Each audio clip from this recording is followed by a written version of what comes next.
தமிழ்மொழி மூல மாணவர்களுக்கான சரியான பரீட்சை நடத்துகின்ற நிலையங்கள் குறைவாக இருப்பதாலையும் தரமான பரீட்சை வினாத்தாள்கள் குறைவாக இருப்பதையும் கருத்தில் கொண்டு எமது எஸ்பிஎஸ் எக்ஸாம் சென்டரினால சொல்யூஷன் ஃபார் ப்ராப்ளம் சால்விங் என்ற இந்த பரீட்சையை மையமாக கொண்ட இந்த சென்டரினால நடத்தப்படுகின்ற முதலாவது ரசாயனவியல் பரீட்சை இந்த மாதம் 5ஆம் மாதம் 2025ஆம் ஆண்டு 31ஆம் தேதி நாடளாவிய ரீதியில் பல எக்ஸாம் சென்டர்களில் பல தனியார் மற்றும் பாடசாலைகளில் உயர்தர மாணவர்களுக்கு நடைபெற இருக்கிறது.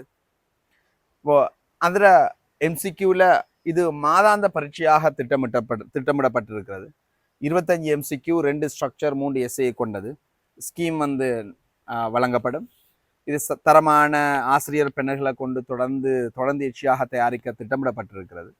ஸோ இந்த பரீட்சையை நீங்களும் உங்களோட பாடசாலை அல்லது உங்களது தனியார் கல்வி நிறுவனம் இதை நடத்த விரும்பினால் உங்களுக்கான பரீட்சை வினாத்தாள்களை நாங்கள் நேரத்துக்கு வழங்குவோம்.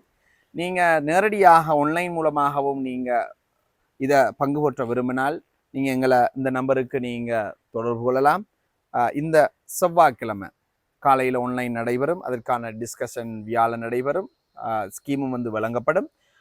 அப்போ இந்த பரீட்சைகள் தொடர்ந்தேர்ச்சியாக 2025-26 பெட்சிக்கு மந்த்லியாக நடைபெறுவதோடு 2027 பெட்சிக்கான முதலாவது எக்ஸாம் இந்த வருகின்ற வாரத்தினுள் அது நடைபெறும். அதுவும் ஒரு வருடத்துக்குள் 10 தொடக்கம் 12 எக்ஸாம் நடைபெறும். ஒவ்வொரு மாத இறுதியிலும் அநேகமான எக்ஸாம்கள் தொடர்ந்தேர்ச்சியாக நடைபெறும். அது யூனிட் 1ல இருந்து ஒரு ஓர்டரில் அது ஆரம்பிக்கப்படும். அதாவது உங்களோட முதல் டேர்ம் எக்ஸாம் நடைபெறுவதற்கு முதல்லையே குறைந்தது ஒரு 8 தொடக்கம் 10 எக்ஸாம் நீங்கள் சிட் பண்ண பிறகுதான் அதை உங்களுக்கு முதல் டேர்ம் எக்ஸாமை ஸ்கூலில் செய்யக்கூடிய அளவுக்கு உங்களுக்கு வழிகாட்டல் வழங்கப்படும் என்றதை நாங்கள் உறுதிப்படுத்தி தெரிவிச்சுக்கொள்கிறோம். ஸோ இப்படியான ஒரு தமிழ் மொழி மூலத்தில் இவ்வாறான ஒரு முயற்சிக்கு உங்களோட ஆதரவு, எல்லோருடைய ஆதரவு மிக முக்கியம். ஸோ தரமான வினாத்தாள்களை பல்வேறு வளவாளர்களை கொண்டு தயாரிக்கிறதுக்கும் அதை தமிழ் மொழி மூலமாகவும் தேவைப்படுகின்ற போது ஆங்கில மொழி மூலமாகவும் எதிர்காலத்தில் நாங்கள் வழங்குவதற்கு தயாராக இருக்கிறோம். ஆகவே உங்களோட ஆதரவுகளை தொடர்ந்து வழங்குவீங்க என்று நாங்கள் நம்புகின்றோம்.